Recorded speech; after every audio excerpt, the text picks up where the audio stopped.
center ki wadi ai dum adom matam leba ki ta hana siam palam ba doiro ma doiro akhoi na buling jen mana ba moi na bum thamoi ba senga ga di center age ke sulai modi ke sulai pote ba ma khoi ki memta benergy na modi dum fight to ba misri nupi ni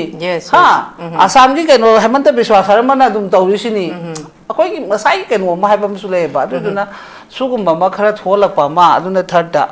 adum ba natra ga di hari huji ki matam si da di option se leite yam thina sathi re aduga khwai best oibdi first option sina koi maitai je hinjare ge koi maitai pulap koi BJP yaujare ka certificate pibiro haiti ko lo ingchu indhan gini bobi aduga moina haiba koi gi leader sing na to ismana koi su ha phamu phamba lebu le adu lati phagi su tarab ne ha leirak ta bai ne lambi do we du selak tare department phange masa masa na duty fazana tawge khandre iram dam gini khandre relief camp ki paisa yelakani makha khoi gi ade gi di longtharu rani khoi gi khongbu tamburo myam kar chatlaga leader ne na budget pura la ani moi gi khara pha ani ma khara pha ani phangna bada relief camp dana lupa cha pura poduna relief camp gi masa director na sigi phang lai rai na ise sum bag myam sina khoi na thon jab na tro mi di pirak te ha be ya pote ba bobe na ise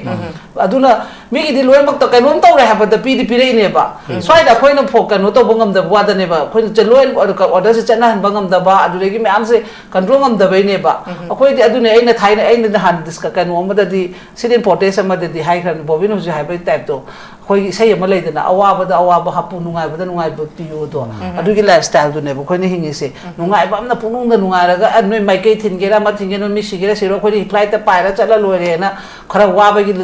nomai ma khon khara ta ra kan ma palam de lai to ba khara indare ha ka la ga na sidang thaban lila pa kai no ma da ngau lai ba adu mai na hu do ga adu ne ba khoi na dai ba pun si je adu na center da yam na ka no depend to ba se id ta se ne kan na to ning de adu so pu dai gi state ki oi ba myam sina ado moi da karem na boy na di thokani ko honorable chief minister sina handa ngasi na mu ukhul jo khre adu bung nan de gi khoina taruk te gi na ngasi tare pok da thokhi ba thodok si ge khoina on ground se dum chatlaga torbung kanu gi se to koi ke ba tong law bi gi se masi mak to ma on field da ta ba se su u de ba na ko masi su yam na nungai ta ba polam ni ma pa gi su loi to ga da ba ni ain habdi leader abdi ain dum haije ba do one sided leader oi ge no ba apun ba manipur leader oi ngam na cha ta ra khoi su ngu sa ale chalu ra mang discuss la ken ta kana da to bara da lupa ka no si ting ni se mo cho hum mong lo chani mo lo ma phang go ro ga mu si lai ni amai ta da na haibadi haiba du gi di ngam na ba mafam du chapam thu e ba adu bo ai na ngasi bo ujoi ba da honorable cm se na han de gi pai gi lau thoki ba mai gi keno to bi ba high command meeting to ba du de na fil lom da lei jeri ba praja miyam du gi moi gi minungsi haibadi sokhi ba du gi mungi su lei re ma hospital do unare nupi du keno to bo ko da adu su ground da atop miyam ma su lei praja na tra kana ne injury oi ba crack brahma yum do oi ba haibadi as a leader ne ba du na to da ba moi ni sacha ba da harau de ne sauram ma ga zo na haise adum batau de aduna madi yong na hande gi chakhalai se mu nga munam ka no chalu re senapati chalu re ko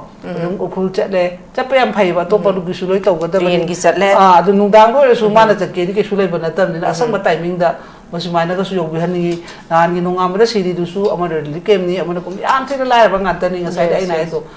mathau na le ba se lai ba mu no ore maram di kari bu to do le ba ka no tari to ro ma ge ha ba gi concept ko mai na dum to re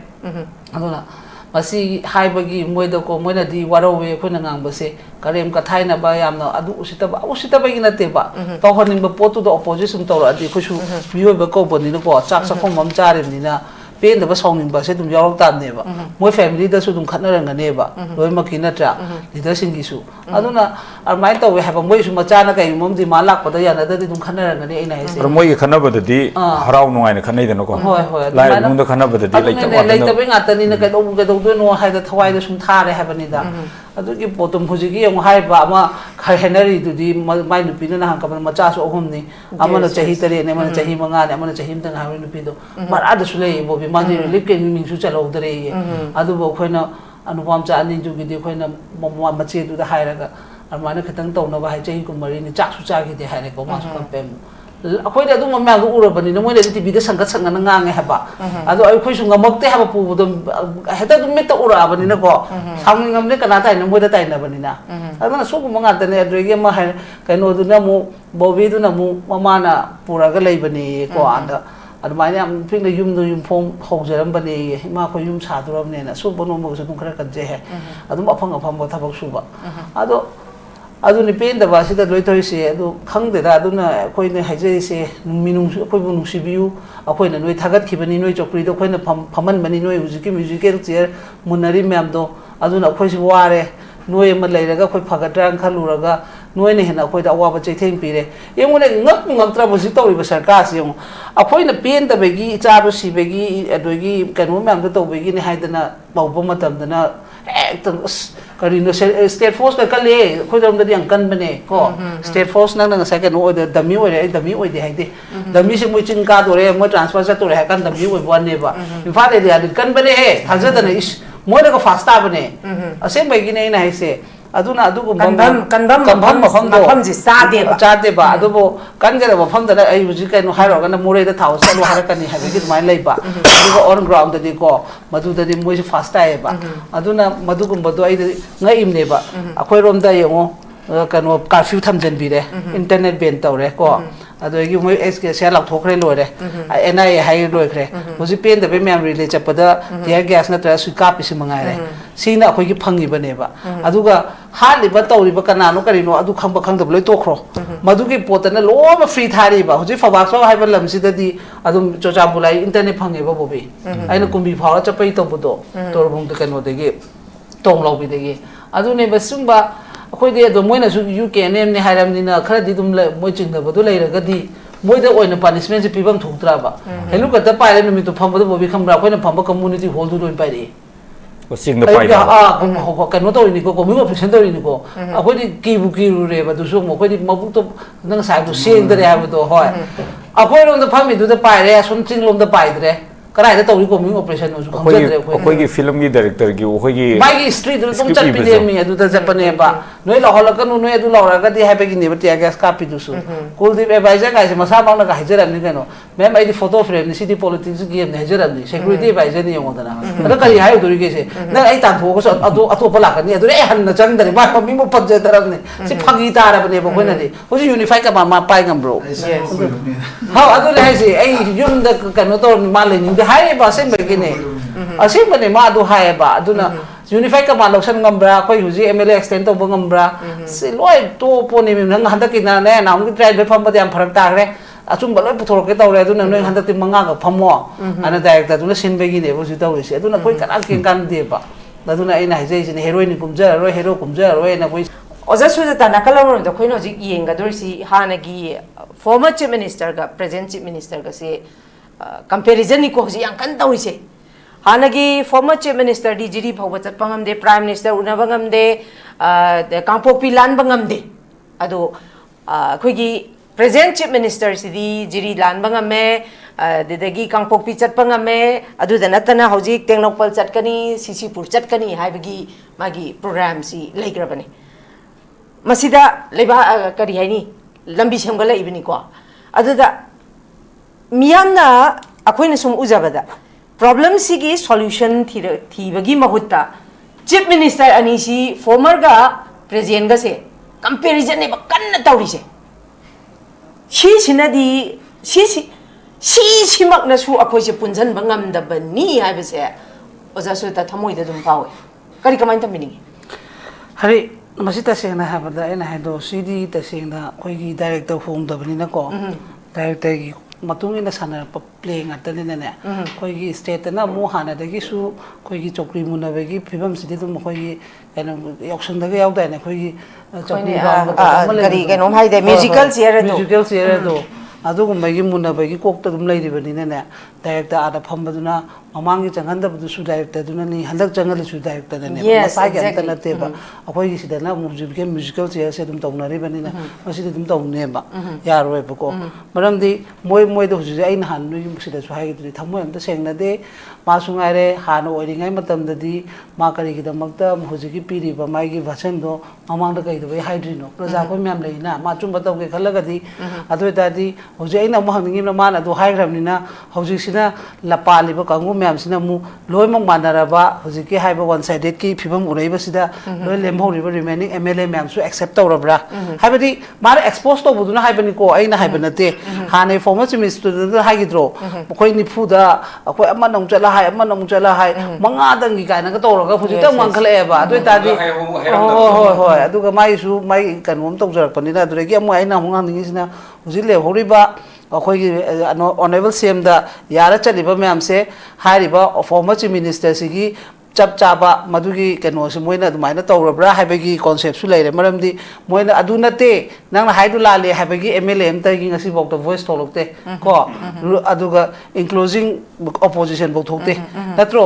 अदुना मरम ओइरगा मसिदी आइन हाइदुने मी अखोइगी buffer जो लेहनबा नोंमै काफनबा काफमदबा अखोइगी लेरिबा अखोइगी state की मिहुत ma'am से मोइगी मबुक chain sacrifice औरपा मोइगी मबुक chain थमोइना असेंबा लेबाक सिगी खलकपा अदु मतमददा लोइ फगनेबा नतिंगैदी सुफा फबंग मोयबा centre काइदुदी अखोइना director बु कैनो आइदु कुमरोयदी दुम लोरे canoe नत्रो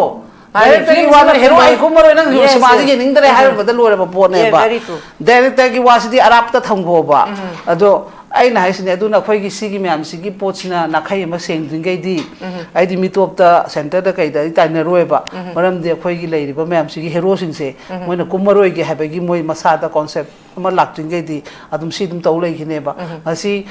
aina haiduni mama mamang da akhoi gi samvidhan ngak na leader ma gi quality ma gi tawgadaba ethics sung kaira abnina amana ma respect la tamina mana fana haira magas bobino je haido mana order piramni chakada midun indri to kai gi no adu respect discipline wana badu adu ko we khamra nang ngam de haidi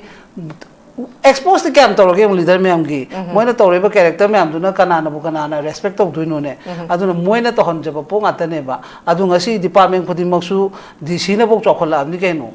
leader ne lai se dc no ina chawra ne ba ai ngam moi hadi moi ke su ai ngam potim ram di khoi ki karaf haina ki pa mem se si se karaf ai se pesa khak ki wa na te ba loi mak yawra bani na ko anda uniform ki su ngai re khoi uniform ki kapsepiri aduna ina oja warang gin de na ga ina sautna ga moi se mum sauri se maram di tawroi da mafam da swai da di sai gi ke ira su lai ta ko ta na bu pha ni ha bo bia adu ga ta seng na lalu ba mi do theng na ru su hara ga na ai adu hangalu su ne kari gi da mak ta ai pha la hali no ne hara kan da na madu hai apote mathak ta hara pa ne hai du ne ba adu ta mo ne self uniform du ga tha throi bra ai na hange ba noi su khara hai ba su ngam ba gi sakti leu ne noi di department ni ne moi di chahi mangai gi po ni hai yang atop pa mam silak pe na sai gi po adu de oja oi no Yadra posting thabai the multi ki raga di bo oja oi no hobo yadra ba natro private school ki oja oi be ma friend line ka do le rino habani da friend line de le raga di compulsory inam pa ka no su somoji su hai po adani ma friend line de le mi ba mi ni ma sa ni retirement tho ga si iram dam kan de asi ne ba thamoi se ba se aduna su ko mam yam sina to boni na ko adoi gi matam da khoi leader sing su seng na da science ta mu ba mi du na so na kan ka no to hang ba ne dum yauksan ki ni uniform da to ri su akoi na lo ri sing su bo ba bai gi masai gi kwa ka no da merit da adoi masai gi ka no da training da pass to ga som ta khana de phau kya no kari phau che kari lo ma pari kya no do kha de dum police o ya re sai o ya re kari do duri gi si de akoi na loi soen je na ina isini mi adai di adu pesa do phangam na son da na akoi gi MLA ne na mai ma na direct ma lo dra ga su mai nupi angang myam du da nakan office ma hangani hoji su adum hangnei kai adum hai ba ko adu na sum ba myam sina dum lai ring gai di adum upai lai roi moina ai na isini chakri gi wakhal thado ba lebak sida oiri ba nang gi thataru ke ngang minusi khanga ba adum ba matam da khoi gi hairi ba phudimak se ba fazon oigera no mai kapale poigera loi ma kokani moina taw dringai di amata ko ro director gi wadu di pesa mang su tokchane be hero moina kummaroi hairaga di aduni hari huji oiri ba phibam se aduna huji ti khoi gi leiri ba sing sina tara roen tasanadram ne modi kem kham poden noi si gi changu du to ge to noi chingkhong chinga leibane leining leiu no mai kape nga es ge se lau thokhal lore shut down to thol lore internet thingjela lore sidani moi concept atop moi dam ta leite ano si wari kari sanau du moi wari sanadu so budi ai haisu haina dare pamju pam dang asi na ukhulom dang cha lei sona kan dana macha do malai do khoram maroi ai cha di bo kan da di matu ka pi ai nai se adu gum ba minung si leitra ba adu ai nong ngai si leader sing si mai matu macha ma ta leitra bra sini moi su ai em ta su hai da bra sini ba mai hai ba di ipuroi ba na ka tang ka no to bo se mai ga phaba nupi oraga di khatang di haiba su leibane ba adu adum ba su amta yaude ko moi su adum khoi di MLA nupi da oire le hore haiba gi fibam da dum leiraba khangde nupi gi minungsi haiba bas amta yaudre ko aduna MLA gi nupi di laira da no Sujata mai gi wife di laira da na khoi legislature da yauriba khoi MLA nupi da yauri da ko nemchakib gin khaktama le condemn tawrakhi se thonglaw gi incident se atopadi tawrakpa udi si su akhoi mamani nungai taba documentic phawi makhoi su mamani makhoi sina condemn ga tawraktrisina kari makhoi gi moi gi thamoi de gi su thok tare adu su mathakta director na su hairak taba nam gi fi thong da bai du di director na hairei dana director du na mana da lau thokhi dana madu gi damakta adu director du na lau thok tabani na moina swai da dum habi script ta yaw da ba pot oi bani na adu moina ke no to bai wa ne ba ibe da yaw da bane ba director du na hek ibe da yaw ma ga di achen thorok ta nang horo yum nang ka mapa ga je pham dana khoi di matam du yembu yembu da na pung chare adu ga hoji sina pura silent ni su gumba ma'am se akoi su ai na hai bobi na bdi praja khoi gi su ai wakhal da di dum chau na khoi su iran khadi lei hai ba poto su gumba ma'am tha ga lu bai gi iran phangi ne ba khoi su prai chit tu ne ba khoi na phangi si su aduna ai gi haja ga da ba hai ba bu hayeng kai gumba one day vote lakpa matam da kanano karino lai roi na khumba thibi da na sen thadar pa thibi da na lebak si gi khanba samvidan bu khoi gi ka hani respect to ba adu gumba ma am mathau tai hoji assembly kai orage kai gi no de mai mai gi matam matam du gi speaker na adum chana chana ba mai gi sona kanda kai no to ru su at tamura su dum thajan bi aduna ne mo di phang oi se asai gi mai gi kai no oi ba poto am ta subject to changna tare bo jiti adum ma am sina ni da hari khoi no khoi soje bani da adu re khoi opposition chu ngare ai ri ngara mo pu no ni ne president rule gi matam su na te akhoi gi former chief minister oramba khoi pawung ibo bi su ngare sona kanda sarkar pa la sem wai sana gi ning da governor da changa memorandum bi to po ne ba tawri loire ba sigi myam sigi makha da khoi ji hing ni bo bi khalo khoi je hing bu hing man gare he khoi se ha ku gi ga swai yok selak te oi ba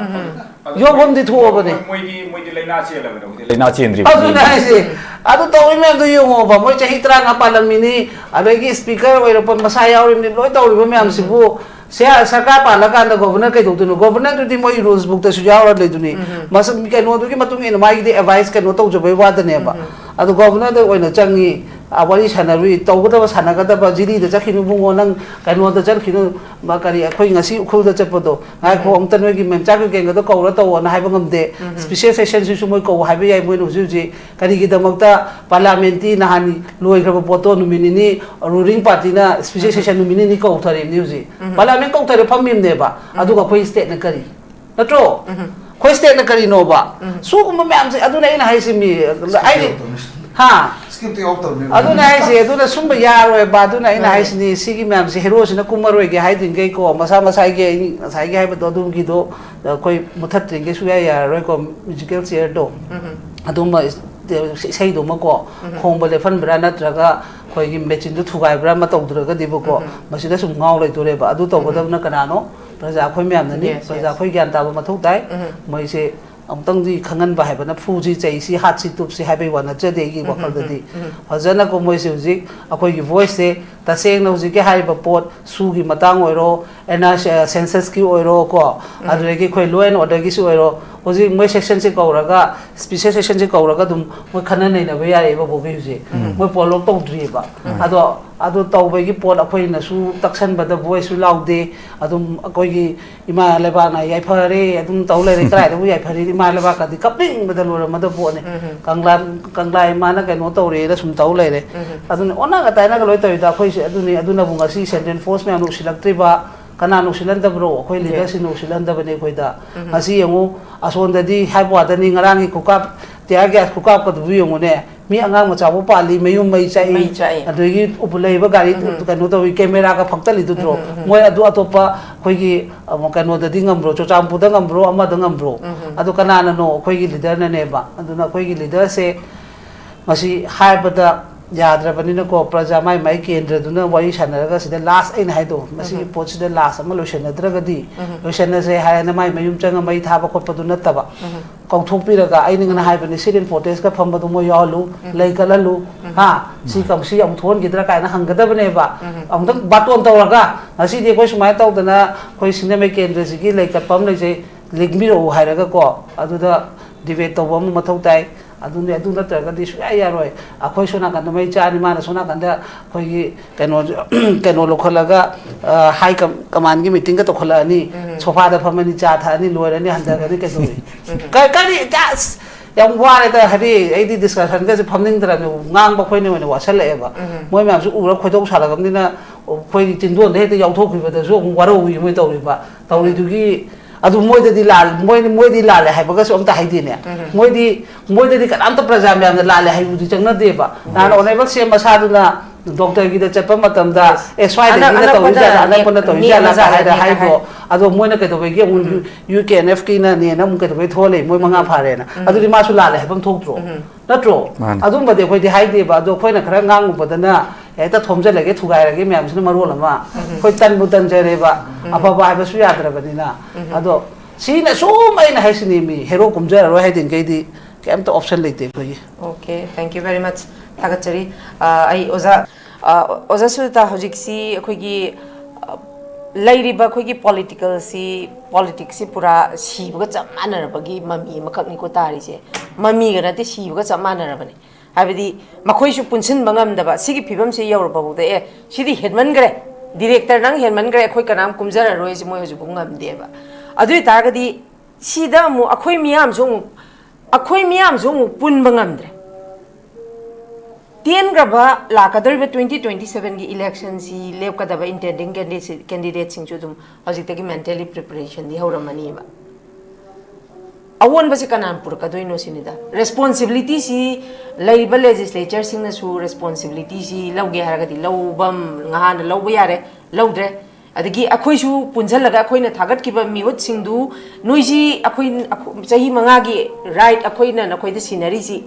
akhoi yam pendre haidana akhoi na su movement ama ai punjal laga porak pase ngamdre adu batagadi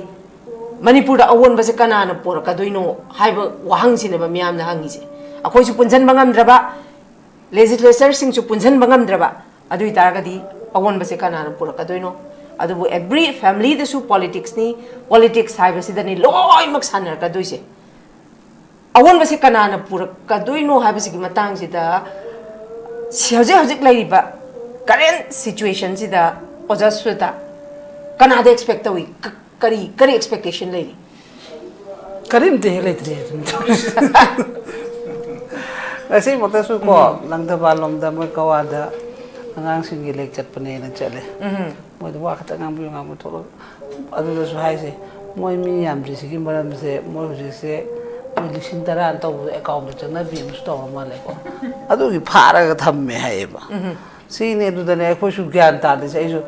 kari kanada kari toro ke do no khangse lagtre ba lo de chali lo phangi tarik se tarik taw le si masi ai le khale ko hare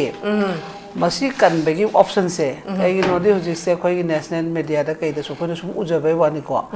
BJP da loi changa ga dini ko masi loi mo washing machine du ungtho ga ne loi ma phai hai ri bobi gi ngasai gi crime mang su kok toi ba adu le gi somoji gi su kok toi ba ai gi su le gi mang do loi kok wi adu di khoi su pulap ama BJP da changa ga ko opposition adu da am ta leitra ba miyam se BJP loi oira ba adu ta khar kan bangam do male mai te se option leitre ba tu na ta di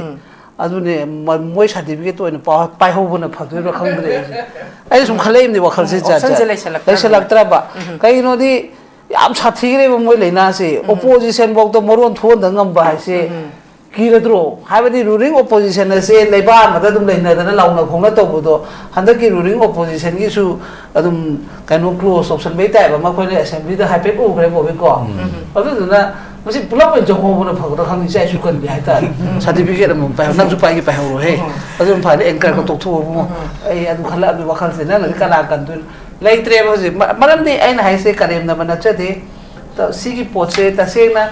akhoi miyam adu ne aina hai se miyam sida aina mo specialist mama oi bising da adum request ta se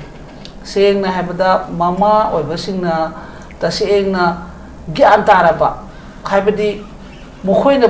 punamak se habadi khoi gi leiba ning ba sui chani MLA sui chani adu rei leiba khoi village volunteer oi ba myam sui chani khoi myam su punamak se chani khalaga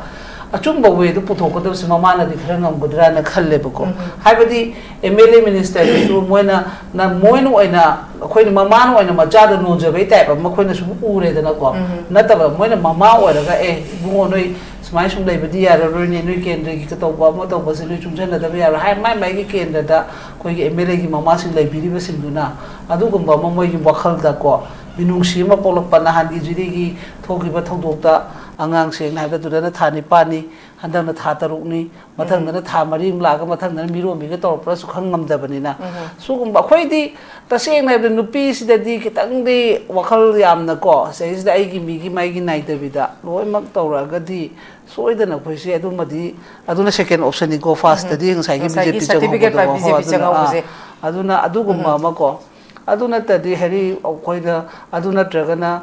akhoi leiriba khara haibadi choi seng haibada suppose khoi mi lak trang a leba matungda lak trang adumakti loimak kaino nati haibani na ko adugumana khara mo khoi gi handaki one day election lakpa matam sida ko aduda ani ohum dang oisu haibadi khoi nang ba bo bi bo rom suppose ain lebak punu sijaba khoi somoji po ero adugumba khara ma hapau bangamba haibadi pulap tinga moi ba bo bi khoi handa pulap kaino to bodi ngamoi aduna hojuki regional na nang na du harak padane koi regional na am dai ai naksida ko regional kari DPF regional kari lenga kari nam dai ada ai na mo haning isna koi regional party do moi nom vote ki line ki dani ko ai na bungo no regional do na ngaw le son na marom tha tor ke angang ha le son na tor si sim ba se han na tor ga ko na to ba dra ha ma pole je du yaw da dia ro ha do ai na phare to ta di noi gi regional du su ai na koi gi state ko ba ama khatang kok chana raga putho di phai bu ko nata dana huji ti region manga ra taru lo suru ba bobi ke nom tok sule si ne ba khoi soi ri se aduna aina haidu hari last ka nata lata khoi na loi mak to bune ba center ki wati ai du ma dom matam leba ki ta ha na CM palam ba do ro ma do ro khoi na buling jen mana ba moi na bum thamoi ba senga ga di center age ke sule modi ke sule pote ba ma khoi gi Mamata Banerjee na modi dum fight to ba misni nupi ni ha asam gi ke no Hemanta Biswa Sharma na dum to ri sini khoi gi masai ke no ma ha ba sule ba du na sugum ba ma khara thola pa ma aduna third da adum ba natra ga di hari huji ki matam si da di option si leite yam thina sathi re aduga khwai best oi di first option sina khoi meite je hinjare ge khoi meite pulap khoi BJP yaujare ka certificate pi biro hai di ko lo ingchu indan gi ni bo be aduga moina hai ba khoi gi leader sing na to isma na khoi su ha phamu phamba lebu le adu lati phagi su tarab ne ha le rak ta bai ne lambi do we du selak tare department phange masa masa na duty fazana to ge khandre iram dam gi ni khandre relief keng gi paisa yelakani makha ka khoi gi ade gi di lomtharu rani khoi gi khongbu tamburoi mem ka chatlaga leader ne na budget pura la ani moi gi khara pha ani ma khara pha ani phakna bada relief kem dana lupa cha purok poduna relief kem gi masa director sigi phang lai rai na ise sum bag myam sina khoina thon jab na tro mi di pirak te ha ya pote ba bobe na ise aduna mi gi di loi mak to kailom to re ha ba da pi di pire ne ba swai da khoina phok kan no to bangam da wa da ne ba khoina cheloi order se chana han bangam da ba adu gi myam se control ngam da bai ne ba khoi di adu ne ai na thai na ai na han diska kan no ma da di sidin potes ma da di hai khan bobi no je ha bai type to khoi sei ma lai da na awa ba hapu nungai ba da nungai ba pi yo to adu gi lifestyle du ne ba khoi ne hingi se nungai ba na punung da nungai ra ga noi mai kai thin ge ra ma thin ge no mi si ge ra se ro khoi flight ta pai ra chala loi re na khara wa ba gi nomai ma khon khara ta ra kan ma palam de lai tho ba khara indar ha ka la ga na sidang thaban lila pa kai no ma da ngau lai ba adu mai na hodu ga adu ne ba khoi na dai ba pun si je adu na center da yam na ka no depend to ba se ai di ta se ne kan na to ning de adu so pu dai gi state ki oi ba myam sina ado moi da karem na boy na di thokani ko honorable chief minister sina handa ngasi na mu ukhul jo khre adu bung nan de gi khoina taruk te gi na ngasi tare pok da thokhi ba thodok si khoina on ground se tum chatlaga torbung kanu gi se to khoi ke ba tonglaw bi gi se masi bak to ma on field da ta ba se su u de ba na ko masi su yam na nungai ta ba polam ni mapan gi su loi to ga da ba ni ain habdi leader abdi ain dum haije ba do one sided leader oi ge no ba apun ba manipur leader oi ngam na cha ta ra khoi su ngi sa ale chalu ra mang discuss la kem ta kana da to ba da lupa ka no si tingi se mo cho hum lo chani mo lo ma pham go ro ga mu si lai ni amai ta na haibadi haiba du gi di ngahak ngamna ba mafam du chafam thu e ba adu ba ina ngasi bo uje ba de honorable CM se na han de gi pai gi lautho ki ba mai gi keno to bi ba hai command meeting to ba du de na fil lom da le jeri ba praja miyam du gi moi gi minung si haibadi सोखिबदुगी इमुंगी लेरे मा hospital उनरे नुपीदु कनो तो बखोपदा अदुसु ground दा अतोप ma'am अमसु लेरी प्रजा नत्रा कना कना injury ओइबा crime ब्रह्म युमदा ओइबा हाबे as a leader ने बदुना तो गदब मोइन सत्सबद हराउदुने सौरमगजु नाइन हाइसे अदुम बतौदे अदुना मादी यंगु नहानदगी चखलाइसे मुनम कनो चलुरे सेनापति चलुरे को उखुल चले चपे यम फैबा तो पदुगी सुलोय तौगदबनी की चले अदु नुदांग लोरेसु माना चकेदी के सुलोय बनतमनि असंग टाइमिंग दा मसुमाइना का सुयोग बिहनी नानी नोंगामदा सिरिदुसु अमर लिकेमनी अमर कुम याम थिना लायबा ngantani ngasai ai na to mathau na lebase laib mun ore maramdi karibu tawdo lebak ke nom tari tawramage haibagi concept ko maina dum tawre aduna masi haibagi moida ko moina di warawe khona ngangbase karem ka thaina ba yamna adu usita ba gina te ba tawhaning ba potu do opposition tawra adi khusu biyo ba ko boni ko chak sakhom mam charim ni na पेन दबा सौनिंग बा से तुम याव तानेबा मोय family दसु तुम खनरंगनेबा लोय मकी नत्रा लीडर सिंगिसु अदुना अरमाइन तवे हाबा मोयसु मचाना कई ममदि मा लाकपदा यानददि तुम खनरंगने एना हेसे पर मोय खनबददि हराव नुवाइन खनैदनो को होय होय लाइ मुंद खनबददि लेतबे ngатani na kai do no haida thawai da sum thare habani da adugi potom hujigi yang haiba ama khahenari dudi mai nupi na hang kaban macha su ohum ni amana chahi tare ne mana chahi manga ne amana chahi mtang hawi nupi do mara da sule bo bi mani lip ke ming su chalo dare adu bo khoina anupam cha ani ju gi de khoina mama mache du da hairaga amana khatang tawna ba hai chahi kumari ni chak su cha gi de haire ko ma su kampem अखोई दे दुम ma'am उरबनी न मोय TV दे संगत संगन ngange haba ado ai khoi su ngamakte haba pu dum heta dum meta urabani na ko samni ngamne kana tai na moy da tai na bani na adana su gum ngata ne adrege ma hai kaino du na mu bobi du na mu mama na pura ga lei bani ko anda admai am ping na yum du yum phong haujaram bani ma ko yum sa duram ne na su bono mo su dum khara kan je he adum afang afang bo thabak su ba ado aduni pen da basi da loitoi se adu khangde da aduna koi ne haijai se minung koi bu nungsi biu akoi na noi thagat khibani noi chokri do koi na phaman bani noi hujiki musical chair munari myam do aduna koi si ware noi ma leiraga koi phagatrang khaluraga noi ne hena koi da awa chaitheng pire yemune ngak tra bosi tori ba sarkar si yong akoi na pen da begi cha ro si begi adogi kanu myam do to begi ne haidana bawba matam dana ektan karino state force ka kale khoi dom da yang kan bane ko state force nang nang sa ka no de dami oi de haide dami se moi ching ka dore moi transfer sa to re kan dami oi bon ne ba in fa de ya kan bane he thaja da ne is moi da ko fasta bane ase bai gi ne na haise aduna adugo kanbam mafam ji chade ba adubo kangera mafam da ai buji kai no hairo ga na mure da thau sa lo harakani ha gi mai lai ba adugo on ground da di ko madu da di moi fasta ai ba aduna madugum bodo ai ngai im ne ba akhoi rom da yengo kano curfew thamjan bi re internet ban tawre ko ado gi moi sk se lak thokre lore nai hai loi khre hoji pen da be memory le chapada tear gas na tra su ka pi si mangai re sina akhoi gi phangi bane ba aduga hali ba tawri ba kana no kari no adu khamba khang da loi to khro madu gi potana lo ma free thari ba hoji fawak so hai ba lam si da di adum chocha bulai internet phangi ba bobi aina kumbi phawa chapai to bodo tor bung da kano de gi tong lo bi de gi adu ne ba sumba अखोई दे दो Moina सु UK name ने हाइरामनिना खरदि दुम मोइ चिंग बदु लेरगदि मोइदा ओइना punishment से पिबम थुक्त्रा बा हेलु कत पाइले नुमि तो फमबदु बोबि खमरा अखोइना फमब कम्युनिटी हॉल दु लोइन पाइरे को सिंग द पाइदा आ कनो तो इनि को कोमि ऑपरेशन तो इनि को अखोइदि किबु किरु रे बदु सु मखोइदि मबु तो नंग साइ दु सेंग दरे हाबो तो होय अखोइ रोम द फमि दु the पाइरे soon Ching loam the पाइदरे कराय द तौरी को मिंग ऑपरेशन नु खमजदरे अखोइ की फिल्म की डायरेक्टर की अखोइ की मागी स्ट्रीट दु तुम चट पिले मी अदु द जपने बा नोय लहल कनु नोय अदु लौरा गदि हाबे की नेबति आगेस कापि दुसु कुलदीप एडवाइजर गाइस मसा बांगना का हाइजर अनि कनो मैम आइदि फोटो फ्रेम नि सिटी पॉलिटिक्स गेम ने हाइजर अनि सिक्युरिटी एडवाइजर नि यमोदना अद करि हाय दुरी गेसे न आई ताथो को अदु अतोप लाकनि अदु रे हन चंग दरे बा मिंग मो पज दरने सि फगी तारा बने बो कोइना दे होजि यूनिफाई का मा पाइ गम ब्रो हाउ अदु ले हाइसे आई युम द कनो तो माले नि हाय बा से begini